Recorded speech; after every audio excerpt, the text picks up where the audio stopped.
Rais wa zamani wa Ufaransa Nicolas Sarkozy ameanza kutumikia kifungo cha miaka 5 jela leo Oktoba 21, 2025 katika gereza la La Santé jijini Paris. Sarkozy alionekana akiondoka nyumbani kwake akiwa na mkewe Carla Bruni kuelekea gerezani huko.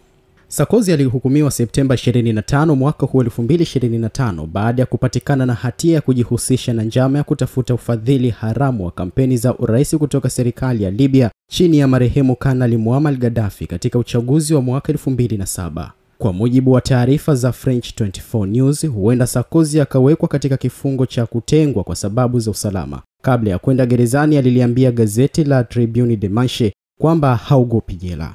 Mahakama ya Ufaransa ilibaini kuwa maafisa wake wa karibu walifanya mazungumzo ya siri na maafisa wa Libya wakipokea pesa kwa njia haramu ili kufanikisha ushindi wa Sarkozy katika uchaguzi huo. Ilionekana kuwa mpango huo ulilenga kuathiri uchaguzi kwa njia ya udanganyifu kinyume cha sheria za taifa hilo.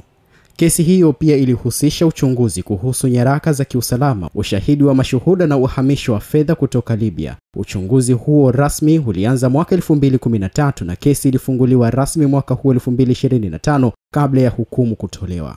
Kwa hukumu hiyo, Sarkozy anakuwa rais wa kwanza wa zamani wa Ufaransa kufungwa jela tangu enzi za Marshal Philippe Pétain, mshirika wa utawala wa Nazi baada ya vita kuu ya pili ya dunia. Inaelezwa kuwa Sarkozy alihitaji msaada wa kifedha kutoka kwa serikali ya Libya kutokana na changamoto ya kupata fedha za kampeni kutoka ndani ya Ufaransa, hasa kutokana na ukomo wa kisheria uliowekwa kuhusu matumizi ya fedha katika shughuli za kisiasa. Libya chini ya utawala wa Muammar Gaddafi ilikuwa tayari kutoa kiasi kikubwa cha fedha ili kujijengea ushawishi wa kisiasa na kibiashara ndani ya Ufaransa, ikiwa ni pamoja na kupata nafasi ya kushiriki mikataba ya ulinzi na biashara. Pia wakati huo Sarkozy alikuwa akijitokeza kama mgombea mwenye misimamo mikali kuhusu usalama wa taifa na sera za kigeni, hali iliyomvutia Gaddafi ambaye alitaka kiongozi wa Ufaransa awe mwenye msimamo unaoeleweka kuhusu masuala ya Afrika Kaskazini na Mashariki ya Kati. Ushirikiano huo ulielezwa kuwa wa kimkakati na pande zote mbili, lakini ulikiuka sheria za kiufadhili za kampeni za kisiasa nchini Ufaransa.